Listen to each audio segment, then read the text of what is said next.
తన కుమారుడు అరెస్టుపై స్పందించిన జోగి రమేష్. మాజీ మంత్రి జోగి రమేష్ కుమారుడు జోగి రాజీవ్ను ఏసీబీ అధికారులు అరెస్టు చేసిన విషయం తెలిసిందే.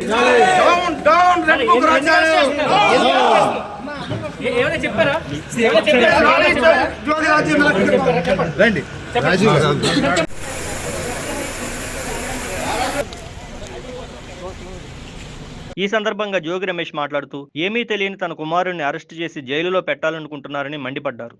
అభంశుభం తెలియని పిల్లల మీద ఏంటి సార్ ఇది? దయచేసి మీకు కూడా పిల్లలు ఉన్నారు, మీకు కూడా పిల్లవాడు ఉన్నాడు. మీ ఇంటికి మా ఇల్లు ఎంత దూరమో మా ఇంటికి మీ ఇల్లు కూడా అంతే దూరం.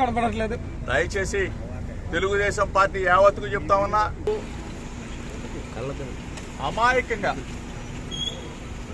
ఎటువంటి తప్పు చేయనటువంటి మా కుటుంబాన్ని, నా మీద కక్ష ఉంటే ఉండొచ్చు చంద్రబాబు నాయుడు గారికి, నా మీద కక్ష ఉంటే ఉండొచ్చు లోకేష్కి.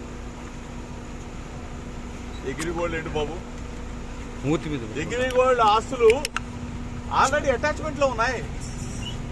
మొట్టమొదటిసారిగా నేను మీడియా ముందు మాట్లాడుతూ ఉన్నా.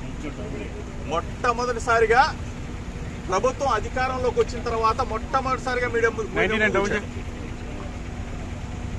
ప్రభుత్వం ఏదైనా మంచి చేస్తే మంచి చెప్దామని చెప్పి అనుకున్నాను. తాను బలహీన వర్గాల నుంచి ఎదిగిన నాయకుడినని, తన కుటుంబంపై ప్రభుత్వం కక్ష సాధింపు చర్యలకు పాల్పడుతుందని ఆయన ఆరోపించారు.